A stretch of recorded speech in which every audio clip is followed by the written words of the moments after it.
apa kabar? Saatnya Anda menyimak berita Sumatera Utara bersama saya Tabita Putri. Sejumlah berita menarik akan kami sajikan untuk Anda. Berikut 3 berita utama hari ini.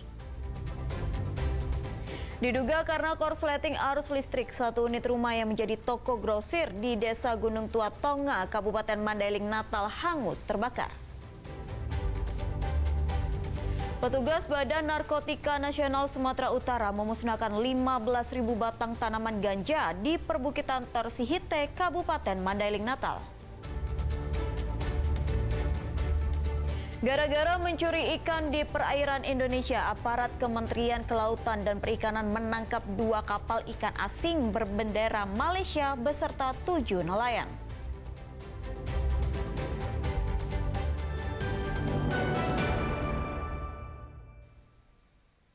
Informasi pertama, satu unit rumah di Desa Gunung Tua Tonga, Kecamatan Panyabunga, Kabupaten Mandailing, Natal hangus terbakar pada Selasa dini hari. Diduga api berasal dari korsleting arus listrik dari salah satu ruangan.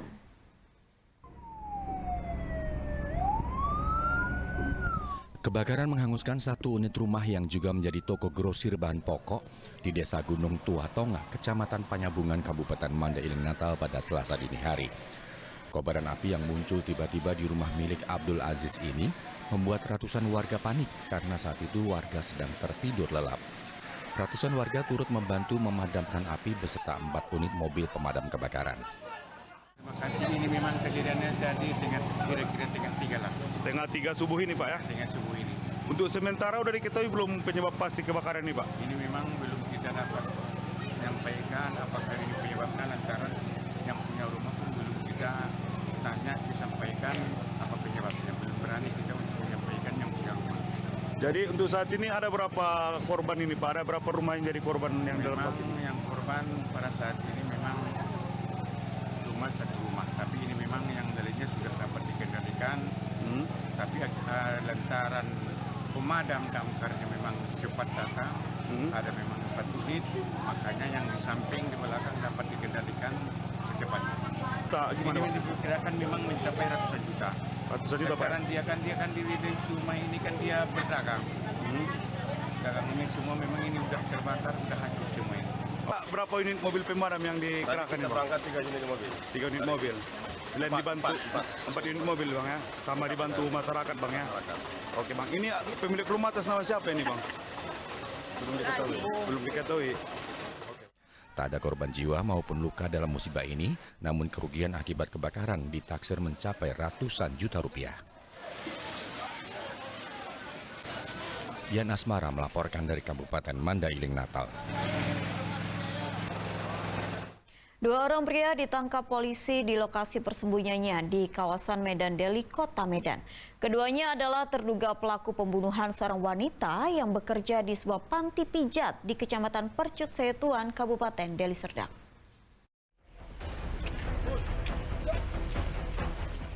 Sempat kabur selama sebulan setelah membunuh pekerja panti pijat bernama Rusti alias Yana berusia 42 tahun di lokasi panti pijat di Jalan Haji Anif, Kecamatan Percut Setuan, Kabupaten Deli Serdang. Polisi akhirnya menangkap kedua pelaku masing-masing Ade Firansyah dan Nur Ramadan. Keduanya sama-sama berumur 18 tahun. Mereka diringkus di lokasi persembunyiannya di Kelurahan Mabar, Kecamatan Medan Deli, Kota Medan pada 2 Juni. Berdasarkan penyelidikan polisi, peristiwa tersebut terjadi pada tanggal 26 April 2025. Awalnya kedua tersangka mabuk minuman keras dan ingin dilayani oleh korban di lokasi panti pijat tempat korban bekerja. Setelah sepakat, korban dan kedua pelaku melakukan pijat dan hubungan intim. Namun ketika usai, korban meminta tambahan uang Rp100.000 yang tidak bisa dipenuhi pelaku karena tidak punya uang. Emosi dengan permintaan korban, kedua tersangka kemudian menganiaya korban hingga meninggal dunia. Panik dengan pembunuhan tersebut, mereka melarikan diri ke daerah Mabar hingga akhirnya ditangkap polisi. Selain tersangka, petugas juga menyita sejumlah barang bukti. Keduanya berusia 18 tahun lebih sedikit, ya, 18 tahun lebih sedikit, dan motifnya adalah sesuatu yang sebenarnya sangat tidak layak untuk dilakukan oleh anak seusia, bukan anak lagi statusnya ya, tapi saya sampaikan anak karena remaja seusia 18 tahun yang mendatangi rumah korban kemudian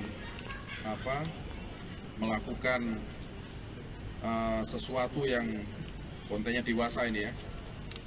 Kemudian karena ditagih atau diperintah disuruh bayar 100.000 tidak punya uang, maka kemudian melakukan pembunuhan atau menghabiskan atau menghilangkan nyawa dari korban atas nama Rusti yang sudah meninggal dunia, dan kami menyampaikan bela sungkawa terhadap keluarga korban. Lalu terhadap dua tersangka ini dengan barang buktinya, mana barang? Polisi masih melakukan pengembangan untuk mengetahui ada tidaknya pelaku lainnya. Kedua tersangka diancam hukuman di atas 5 tahun penjara. Muhammad Hamdani melaporkan dari Medan. Polisi meringkus 2 orang pria residivis kasus narkoba karena diduga melakukan perampokan dengan senjata tajam di kawasan Pandau Hulu, Kota Medan. Mereka pun dihadiahi timah panas karena berusaha melawan saat akan ditangkap. Video yang viral di media sosial ini memperlihatkan 2 orang perampok bersenjata tajam mengancam dan merampas telepon genggam milik warga yang sedang duduk santai di depan rumahnya di Jalan Pandau Hulu, Kota Medan pada 1 Juni 2025. Berdasarkan laporan korban dan video viral tersebut, polisi Satreskrim Polrestabes Medan menangkap 2 orang tersangka masing-masing Yuda Adrianto dan Toga Torop di lokasi persembunyiannya di kawasan Medan area. Kedua tersangka yang merupakan residivis kasus narkoba ini dihadiahi timah panas oleh polisi karena berusaha melarikan diri saat akan ditangkap. Kita viral dari salah satu media sosial, modusnya menghampiri seseorang yang menyendiri.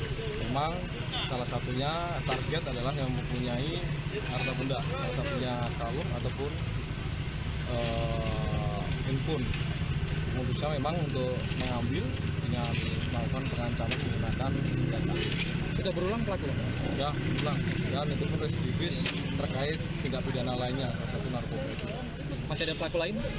Masih ada pelaku lain yang kita buru, kita dikumpulkan, kita tindak lanjuti. Polisi masih mengejar 1 pelaku lainnya yang terlibat dalam penjualan barang hasil rampokan. Akibat perbuatannya, pelaku diancam hukuman 7 tahun penjara. Muhammad Hamdani melaporkan dari Medan. Badan Narkotika Nasional Provinsi Sumatera Utara memusnahkan lahan ganja seluas 1,5 hektar di perbukitan Torsihite, Kecamatan Tambangan, Kabupaten Mandailing, Natal. Aparat menemukan 15.000 batang pohon ganja siap panen.